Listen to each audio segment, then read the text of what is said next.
Hi guys, nagluto ako sa akong breakfast. Everyday breakfast na egg. Nagbutang ako ng salt and mix na ako ng egg. Kaya di ako gano'n na may ari white and gihugasan ako ang chopping board and nagkuna din ako siyang spam. Gihiwalat na ako siya.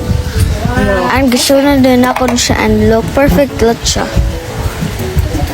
Gihiwalat na ako siya. And yung mga nagbutang ako sa oil and egg akong giuna. Kay kung basa na dili pa siya luto. Uga na, pwede na. Ang butalat ako sa akong plato.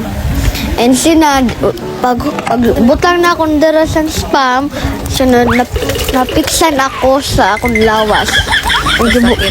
Sakit yun kaayo. Nagbutang lang ako yung rice. Kalami.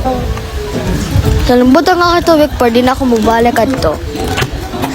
Nagbutang ako ketchup, that is my secret ingredient. Ang nagkaon ako. And kaya akong gitanaw ice. And alat ako sa vlog. Ikaw man sinam, alat na ako i-vlog. Kano ko mo? Bye!